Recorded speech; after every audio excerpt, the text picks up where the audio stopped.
Welcome back. Is this part 2? I think this is part 2. I think this is a video of its own entity. Okay, we're starting all new. And we got the mics working this time, so hopefully the audio is better. Sorry about that. We had it plugged in the wrong port. It's the wrong hole. Steve had it plugged in the wrong port. I used the wrong hole. We figured it, she figured it out. Yes. So I think the audio will be better now. Yes. So the last video we did, it was addressing spring sag and a lot of misconceptions that people have about spring sag and coilover suspension in side-by-sides in general. And we got a lot of requests for more in-depth internal information about the shocks. Because if you aren't into this stuff, it's kind of like magical. It's a woozy, it's a fairy dust. People don't really know how it works. So Steve, with his knowledge, we figured it'd be a great opportunity to kind of break it down and simplify how these coilover shocks work and yeah, just really give you guys some more information so you understand what you're driving and what you're tuning, and when you're talking to a shock tuner, how you can get the most bang for your buck. We just want to share. Yeah. Share what we know. Yeah, that's what we find. That's what YouTube's for. It's giving people information, and I mean, we go to YouTube to learn all the time. We don't know everything about shocks. I've been doing it for years, but I learn every week. So if you know more than me and you have something to help me, leave it in the comment. I'm just trying to share what we know at this point in life. We do know quite a bit about them, so we're sharing what we do know, but it's a never-ending journey, and we're always evolving, and we figure let's share what we can with you guys to help you guys at home so that you can better set up your rides and better understand maintenance schedules and like what goes on inside them and stuff. So you can have conversation with all your peers who we're all riding, right? We're all going out, we're all having a good time. Why doesn't everyone want their stuff to ride the best that it can? So if you can learn a little bit, and honestly, I think I learned just by teaching too. 100%. Because Mel asks me questions all the time, and if you understand something but then you try to explain it, you have to think of it in multiple other ways, so then you understand it in that much more depth. And a couple of years ago I was teaching, so I'm a welding engineering background, so fabrication, welding, all that, and I was teaching welding for a college, local college. And I thought I knew a lot about welding until I had to teach those kids about welding. And man, do you learn how hard it is to teach someone who knows nothing about a subject, and if there's 20 people in the class, 15 of them learn different, 5 of them learn the same. So you really have to be able to explain one subject in 5 different ways so that all the guys or girls, people can understand what you're trying to portray. So I really take a lot of pride in trying to explain this stuff very, very simply so that everyone can understand it. And lucky for you guys, I actually don't know much about coilovers. She's a good student. So I'm a good student. I'm learning just as much as you are. I understand the gist of things as I'm married to him. So he's explained the basics to me, but I think I'm gonna get a lot of those videos just while riding, really more understanding my suspension. So. And then she can ask me stuff when we're out. It's doing this, can we make a change? Because she's trying to understand it, so then everyone has a better ride. Who doesn't want the best ride possible? Like, put your hand up if you don't want the best ride possible. I want the best ride possible. I'm always taking this thing apart. I'm always messing with it. She knows, I'm out here every day. This is all I do. So it's like, oh, how can I tweak this? How can I change that? And a better riding machine and better working suspension in general is going to be easier on your machine. It's going to put less wear and tear on different parts. So all in, you benefit, machine benefits, more money in your pocket, hopefully, down the road. But yeah, we're going to get into the internals of coilovers today. So stick around. It is officially shop content season. So if there's anything you're interested in, drop a comment below. We will try and put a video together for you guys. And yeah. Don't forget to, if you got time, like, subscribe. I know if you're watching on TV, it's hard to hit subscribe and stuff. I'm the same way, but really appreciate it. Really helps our channel. It helps us grow. So if you're on your cell phone or on a computer, it'd be great if you could hit those buttons for us. That's what they do, right? Ring the little bell thing. Do we have a bell? Maybe we'll put a bell on. I don't know. But yeah, stay tuned. We're over here in the little shock corner. I don't need a lot of room for doing shocks, so I kind of shove it under my mezzanine. It's in the corner. Still working on this area of the shop. we got a shock here in the vise. So I have dual vise set up on this bench so I can do 2 shocks at a time, front or rear of a vehicle.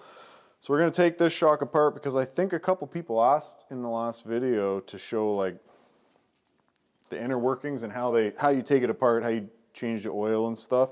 So if Mel wants to come in here and zoom in, just go over a couple of these items. So this is actually a Jeep coilover. I don't have any side-by-side coilovers out of a vehicle at the moment, but the same principle applies. So this top piece here, it's black on this shock, but it's not black on every shock. This is gonna be your dust cap, and it holds your wiper seal. So this doesn't actually keep your oil in your shock. This is just for wiping off this chrome shaft to get all the dust to save your wiper seal. So on this is a Fox shock. On this particular shock, there's a set screw on it and it threads on the body. It's not common in the side-by-side world. They do things a little different. So just kind of ignore that for if you're a side-by-side guy watching this and not a Jeep guy. Same principles apply. So we move that dust cap all the way up and the wiper seal all the way up. And then if you can look down inside here, there's a groove machined in this shock body. And in that groove, there's an internal snap ring. I don't know if the camera can pick it up, but Yeah, hopefully. kinda.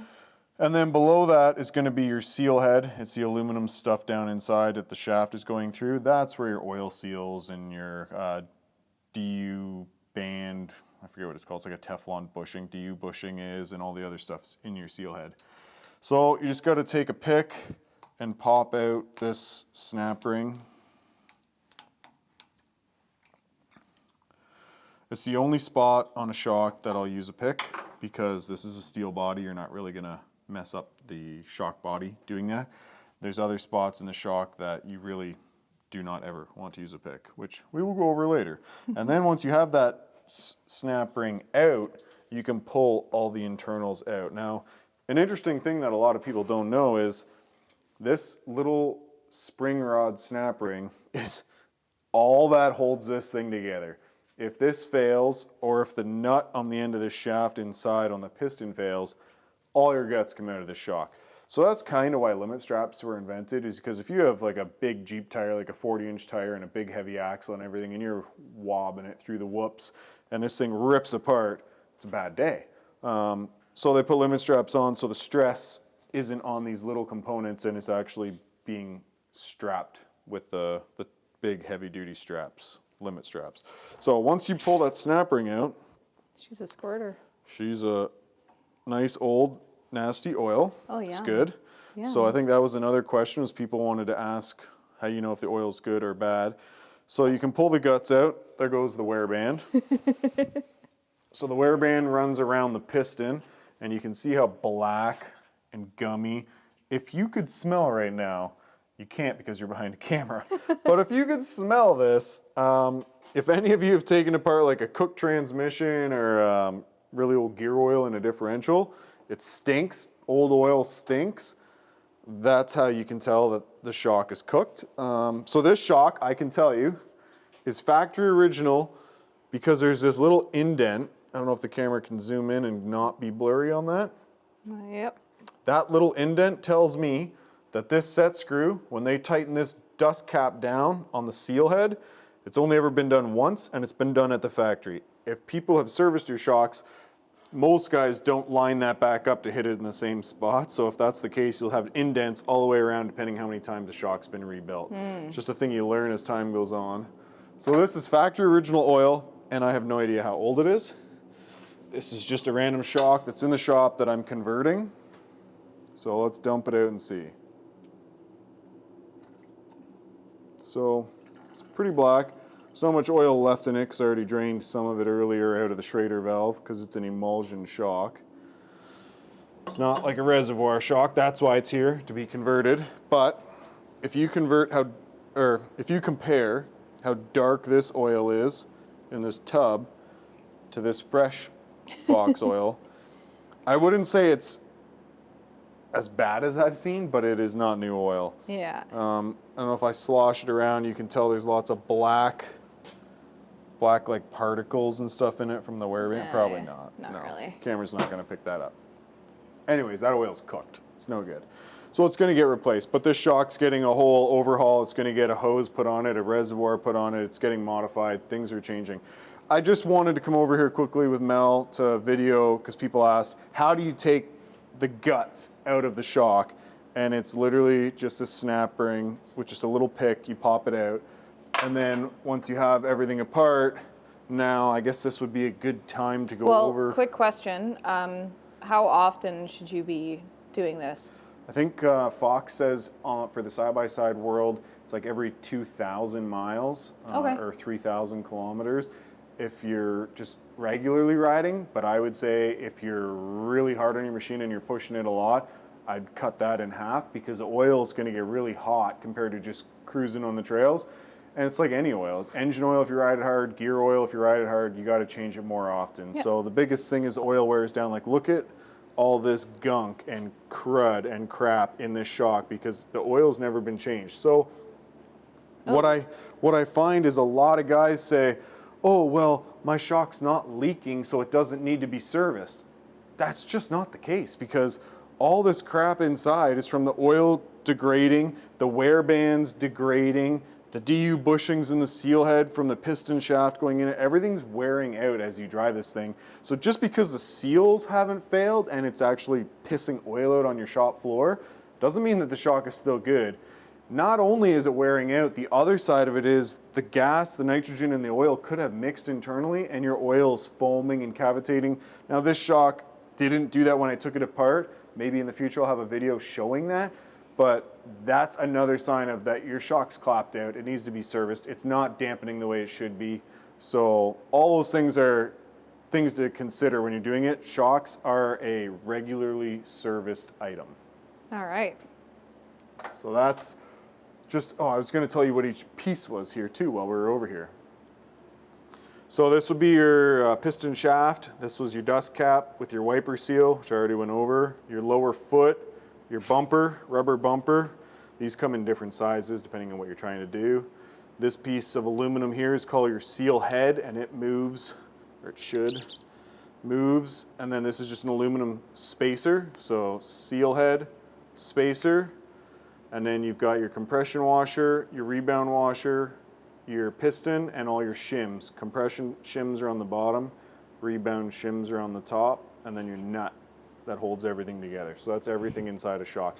A lot of the side-by-side shocks, they don't have this top-out spacer, and they actually have a spring right here for rebound. So at full extension, there's actually a spring to stop, because the way the Jeep world is, or the bigger coilover world, when this shaft comes out, this aluminum just smashes against that, and it just goes bang at full droop, but the side-by-sides have a little cushion spring there.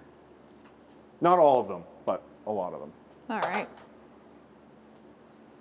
So that's the anatomy of a shock. In a nutshell, yeah. Cool. That's what's inside a coilover. Want to take a digger deep now? Or digger deeper dig? Dig deeper? Dig deeper. Dig Yeah. deeper. Let's dig deeper. Okay. So What do we got have here? What do we got here, Mel? Tell me what these items are. Okay. So I had a little lesson beforehand. A 101? Crash course? This is a stock IFP.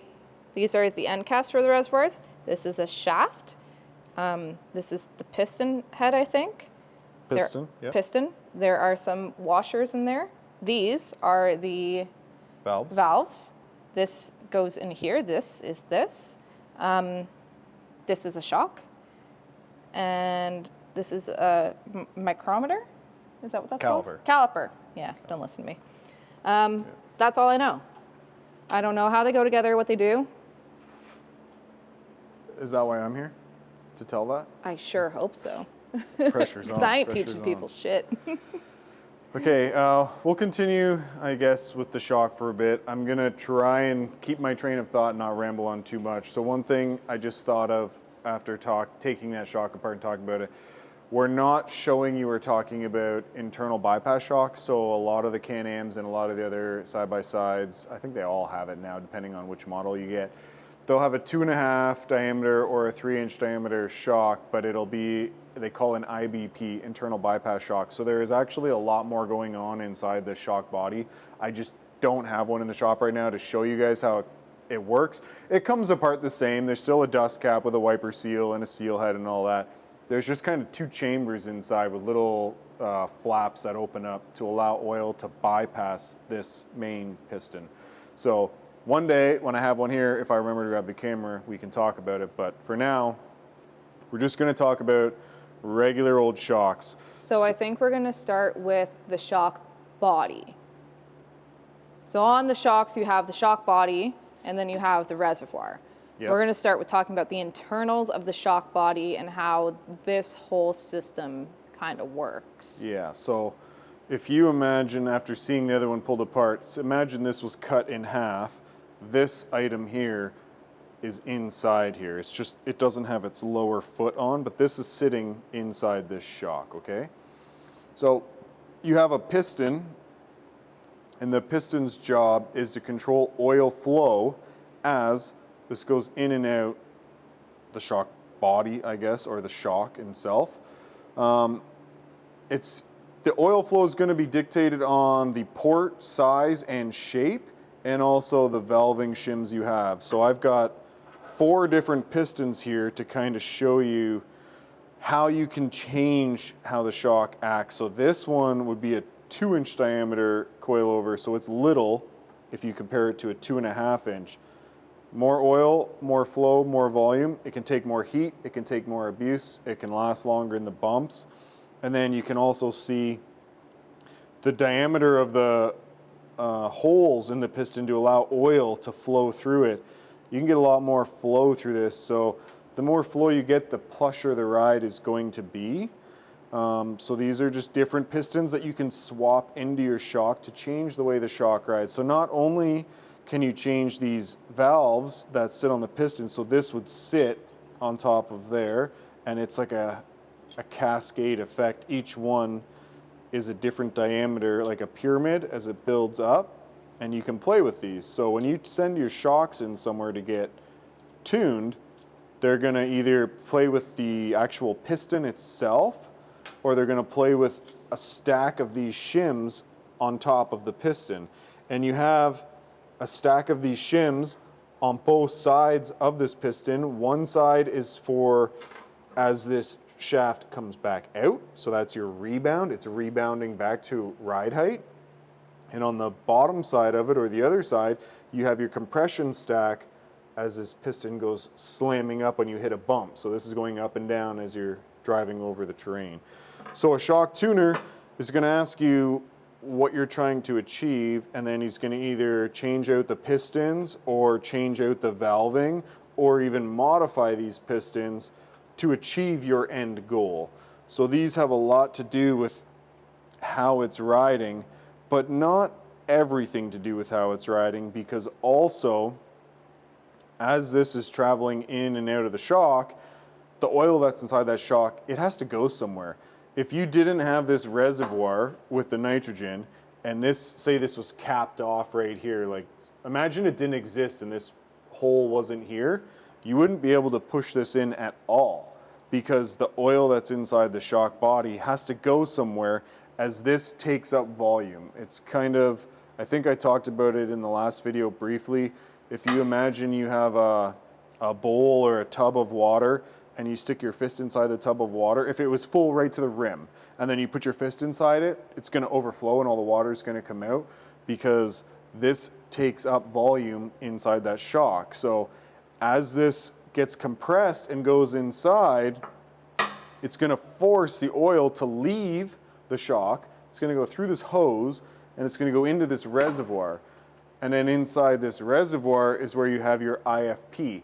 IFP is an acronym, short form for internal floating piston. So it's just a disc with some seals on it that's moving up and down constantly as you're going over bumps. So it's in sync with the shaft and your valving. As it goes in, it extends, and vice versa with your nitrogen pressure on the other side of it. So on one side of your piston there's oil, and on the other side there's a nitrogen charge.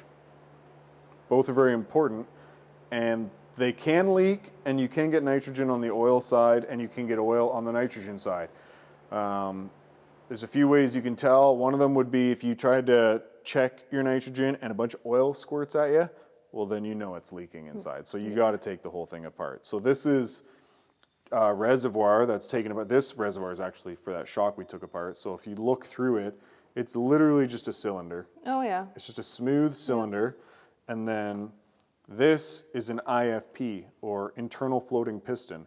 So this is going to go inside. The flat side goes against the oil. So if the hose was coming in here and the oil was coming in here, this would be the side against the oil. And the dish side would go where the nitrogen goes in on this side. And this just moves back and forth inside here every time you go over a bump. It's very common for these to leak internally and have failures, and that's part of servicing your shock. There's also a wear band on here, which helps it from rocking inside there.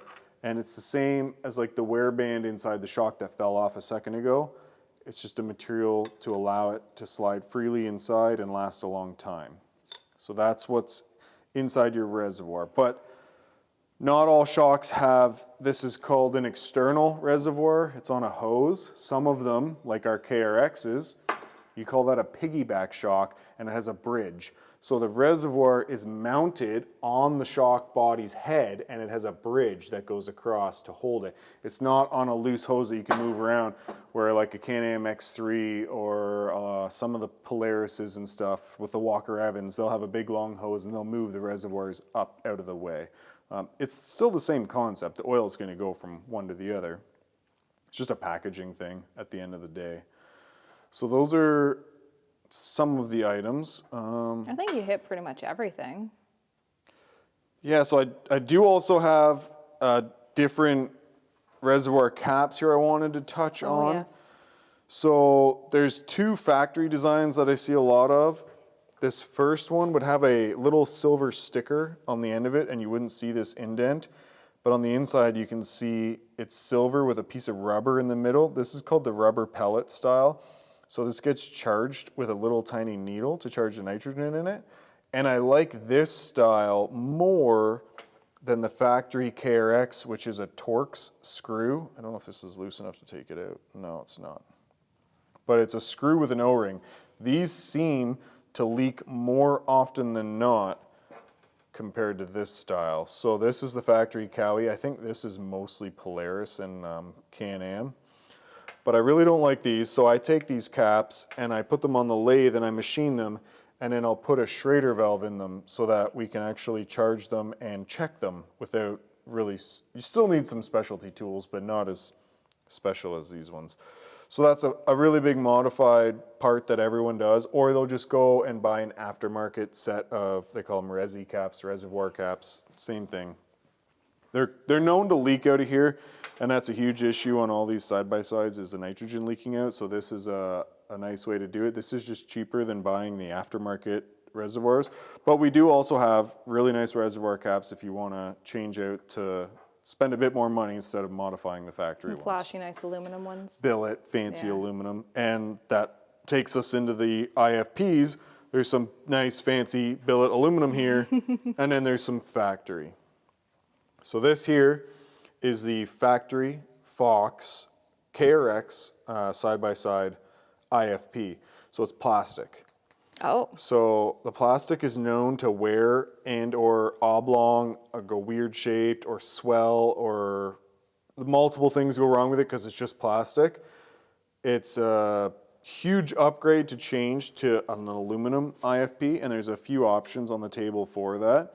The other big drawback to these plastic factory IFPs is there's no way to draw them up and down in the reservoir. So if you look at the other IFPs, there's two styles. This Fox one has a big like clip you can hook onto with a special tool, which we have, and this one is a threaded hole. Again, a special tool goes in there. But it allows you to draw this up out of the reservoir when you pull on it. The factory plastic one doesn't, so what I use is a wood screw and I thread it into the plastic to get this thing out of there. Or if the shock is still somewhat together, you can push down really hard on the shock shaft and you can get this IFP to kind of like pop up out of the reservoir and then grab it with some pliers. But I believe the reason Fox did this is just manufacturing cost. They want to keep the cost down. It's plastic. Yep. They 3D printed or whatever.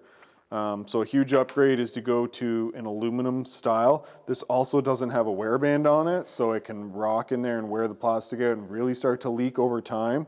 So this is a good upgrade. If you're sending your shocks in, I give you guys the option. You can just replace the seal on this and run the plastic, or you can upgrade to just the basic Fox billet aluminum, or you can go all into the fanciest ones that we have. We get these from our good friends over at FCR. They make these specifically for Fox. They're a double seal billet with a really wide wear band. So if you see the width of the wear band compared to the Fox wear band, so they're just like the top of the top, the best that you can get. Really nice. They cost more, but they're a really nice upgrade. The Fox is also a nice upgrade to get rid of the plastic and get a wear band. And then there's a few different options for seals we have on this. You can go with the Buna, the Viton, or we also have an X-ring seal now, which is like a double lip seal, which can go on these, which is pretty sweet. But all of those are available with whatever you decide to go with. It just keeps the nitrogen on the one side and the oil on the other side. And these wear out. Like, you have to service this stuff. You can't just leave it. So when you're changing your fluid. Yeah, if you think about how many times your tire is going up and down, right? Even small motion, like going over chatter or going over and hitting a big geo, like these shocks are doing a ton of work, no matter how you're riding. It's constant. Yeah. It's constant. So these seals are just rubbing and rubbing and rubbing. So you don't just change the oil. You change the stuff that needs to be changed. Yeah. But I really just wanted to kind of go over this so you guys can see, like, what's inside this thing and how it works. And once you break it down, it's pretty simple. It is very simple. So question, you have your valves here, you got your piston here, and you put these over top of that to change the flow, you said. You put these over top of this to change the flow.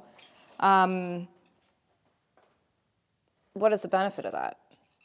You can either speed up or slow down this shaft going in and out. So it works hand in hand with your riding style and your springs that you're running. So usually if you go to a lot stiffer spring, then you're going to need to add or slow down the rebound valving, because the stiffer spring is going to try and shove this thing back out, and you don't want to be bouncing down the trail. Yep. So I don't know if you can pick this up, but if I pull on this, 1 minute, give me a sec here.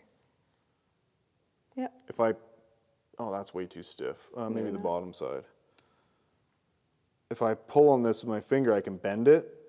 Okay, yep. So you stack them all up, and then as this thing is being forced over the bumps, all those little washers or valves stack, they're doing that. They're bending as the oil passes through these holes through the piston. Okay.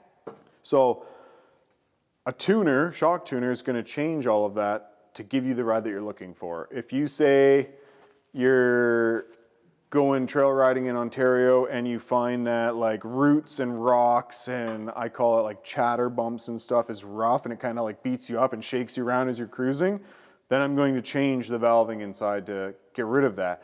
And vice versa, if you say, oh, that's all good, and then you send it off a big jump and the thing just blows through the stroke so it just goes right and bottoms out hard, then I'm going to change the valving to eliminate Accommodate that. for that, yeah. So it's basically comes down to every rider has a different idea of what they need or what they want, and you as a tuner listens to that and then accommodates them for that. So I actually made these sheets. So everyone that comes in, I write down the date, the vehicle, everything. I figure out what their spring rates are, and then I fill out everything that's inside their shock and everything I change so that I know I'll have a whole database of all these vehicles and all these shocks, and I kind of know based on everyone's desires, well, this works really good on this machine for this riding style, this works good on this, because there's infinite ways that you can set these things up. Oh, for sure, yeah.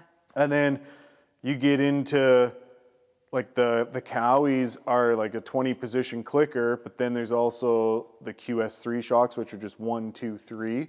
And then there's also the live valve shocks, but there's a couple different styles of live valve. The older Cowie just had the electronic shocks where it's just soft, medium, firm. It's not a live valve. And then the new ones actually have live valves. So some of them are just electronic, some of them are live. Okay, so question, back to clickers. How are they working? Because, you know, you have, even if you're just doing the 3 setting one, it's soft, medium, firm. Yeah. What is that doing? How does that work? if you look at this shock, it's not the exact same as a side-by-side because this is a little bit more advanced for the Jeep. Well, some of the side-by-sides have this. It's dual speed compression, so you have low speed and high speed. So imagine there's just the one and it's a Kawasaki. You can turn the clicker in and out, and you know how there's valves and shims on this piston in the shock? Well, there's another piston with valves and shims in the top of this reservoir. So basically there's two. And when you turn this, you're tightening down or loosening up by like clamping on it, and there's quite a few components in this shock compared to other ones, but you're changing how much oil can go through this hose and into this reservoir. You're either slowing it down or speeding it up. Similar to what's happening on this piston, but you're doing it a second time because now you're controlling how much oil is leaving the shock body, not just how much oil is passing through this piston. Oh, okay. So whether it is a 3 position, a 20-something position, or electronic, all you're doing is dictating how fast the oil can leave the body of the shock and enter the reservoir and also return back when the shock comes back out. Okay. The live valve ones, they have a couple sensors for like yaw, pitch, and roll, and steering angle, and brakes and throttle. So say you're turning left on the throttle, well then it uses algorithms in the ECU to say, send less voltage to that back right shock to slow the amount of oil that can go through this hose and into that reservoir to stiffen that shock up. It's not actually changing anything inside the shock, the valving. It's just taking this manual knob that you would have to get out and you would have to turn that knob, and it's put an electronic servo on it, and it's going 0 to 12 volts, and it's either closing or opening, which is going to dictate how much oil can leave the shock and enter the reservoir, and vice versa. It's going back and forth. Yeah, but as you're moving. It's like 200 times a second. Some of them Jeez. are live updating constantly. No wonder they cost so much. Yeah, so as you turn left and turn right, and hit the brakes and hit the gas, Yeah. it's going to open and close that. It's like a metering valve. It's like taking your thumb and putting it over and open on a garden hose, and you're slowing down the coming flow. in and out. Yeah, you're increasing the pressure. So and slowing then the the ones flow. that aren't live valve, the ones that are just like soft, medium, firm, all it's doing is electronically changing the clicker. Yeah. Okay. So instead of getting out and turning this knob, it's doing it electronically. But it doesn't So- have the fancy sensor stuff. Oh, the ES, you're talking about the ES. Yeah, just the ES So the one. ES Yeah. has soft, medium, firm. It'd be like going all the way tight, so firm on this, and then go back to the medium on this, and then all the way to the soft. Yeah. And then the live valve is going to do that with all of the sensors feeding to it, but it's not just soft, medium, firm. It's a whole spectrum from soft to firm. It's infinite changes throughout. You're constantly turning that clicker if it's 20 positions or something. It's always So changing it. with the, say, between the shocks that are on the special edition like ours and the one that's on the ES, you have a lot more variations that you can do with the clickers on the special edition than you can with the ES, because the ES, you only get 3 choices. You get soft, medium, firm. Yes. On ours, with the 24 positions, you get a lot more variability. Yeah, each Interesting. click is a different change, yeah. Okay. But it's just slowing the fluid down that's going into the reservoir at the end of the day. And a lot of people just don't know that. Yeah. That's how it works. Again, it's and then Lula magic. Yeah, and then your nitrogen pressure is what's pushing that oil back, because this IFP is sliding down. So if you have 200 PSI of nitrogen, when you charge this, the shock is fully extended, so the IFP is as far down as you set it. You can change the settings. It's as far down as it needs to be. So then as it compresses, that 200 pounds could be like 300, 400, 500. It's going to keep going up. It works the same way as a spring. It does, which helps fight bottoming out, because it's fighting the oil entering the reservoir, trying to push against it. It's kind of like a pressure tank on your well in your house. You have a pressure down on the oil. Yeah. It wants to push that through. When you open the tap, it's pushing the water through. Gotcha. It's always fighting it, and the well turns back on. So It's like an air bladder.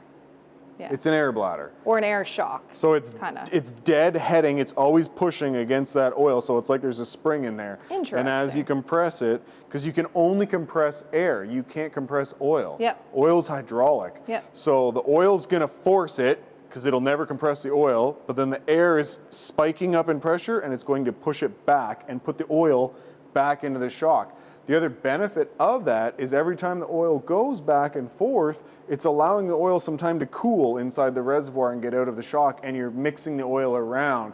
That's part of the reason why the oil fades and you have to replace it and rebuild your shock, because it gets hot and it gets worn down from being shoved back and forth on top of these wear bands wearing out and putting all the deterrent pieces in the oil. And same thing with a car engine, like after time it just starts to break down. The bearings break down, the oil breaks down, everything. Yep. So yeah, both things are moving back and forth, fighting each other constantly to give you the best ride based on your tune. So when someone brings in a shock, you're looking at all of this. Everything. It all comes apart, it all gets washed, it all gets inspected and measured and checked. One of the massive things I see a lot of shock tuners do is they'll use a steel pick to change a bunch of these O-rings and bushings, and you can't even get one scratch underneath these IFPs. So if you're a guy at home and you're doing this at home, here's my little tip and trick to you. Take your 2 little fingers, squeeze that O-ring, and roll it off. Don't ever use a pick on an IFP that's aluminum, plastic, anything. If you scratch underneath there and you put this thing back together and you go for a ride, all of a sudden your shock's cavitated, there's foam everywhere, and you're like, oh, I don't know what's going on. That doesn't make any sense. Because the reservoir, when you look, some of these, we hone them to make them round again. Oh, it all checks out, it's all good. Well, just as much pressure is on the outside of this O-ring, the same amount is on the inside. One little scratch in that groove underneath this O-ring, that 400 pounds of nitrogen is going right through that tiny little crevice when this thing comes back and spikes and then puts a shot of air or nitrogen into the oil. And all of a sudden your oil's foaming, the shock's fading, it's riding like crap, all because you took a pick and you scratched your IFP. So these get polished, they get stuck on the lathe, they get machining, they have to be very precise. Like when you look at a new one, that is polished, shiny aluminum. There's no gouges, there's no scratches in there. Like, it's very important to inspect all of these items because you want a long life out of your shock. So definitely something you could do yourself, especially if you just want to change the oil. If you got a, clamp. You need the tools. The tools, and you need the nitrogen tank. You're willing to buy all the oil and all that. You need the tools, yeah. Definitely something you could do yourself, and if you ride a lot, might be worth investing in. Or bring them here. Or bring them here, or to your favorite shock guy. Yeah, whoever's local to you that you like. Yeah. But hopefully this helped. It helped me. Especially the nitrogen thing. I never thought about that before. That makes a lot of sense. The ratio of how it compresses. Yeah, so similar to the last video when I stood on this shock with the nitrogen in it, you can imagine, because it's going in and the nitrogen pressure is going up, if you're losing 20 pounds every 6 months, so it goes down to 180, 160, 140, and you're not getting your shock serviced, that IFP is slowly falling further and further back into the reservoir, allowing more oil to leave the body and sit in the reservoir. Why do you think your ride height's going down? Yeah. Because there's no head pressure against the oil forcing it back down, allowing this piston shaft to fall up inside the body and displace the oil out of the shock. If the nitrogen is pushing on the oil, forcing it into that body, not allowing it to stay inside the reservoir, then this shaft has to go full extension, because there's no room for it inside there, because the oil's taking up the room. Yeah, that makes sense. Very cool. Yeah. Well, I learned some things today. Good. Did you learn anything? No, not today. I think I knew all this.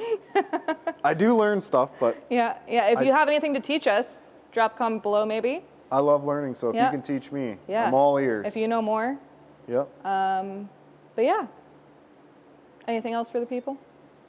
No, I think the next stuff I want to talk about, we'll put in the next video. We'll try and keep these things short, keep you interested. I don't want an hour long talking. You gotta go make dinner or something. We're running out of memory card anyway, so sucks to suck. Okay. Then we'll call it there. Yes. So Until again, next time. Thanks for watching. If you don't mind, subscribe and like. And if you're gonna do it for anyone, do it for the dog. do it for the Dixie. Do it for the Dixie. Yeah. She's a star.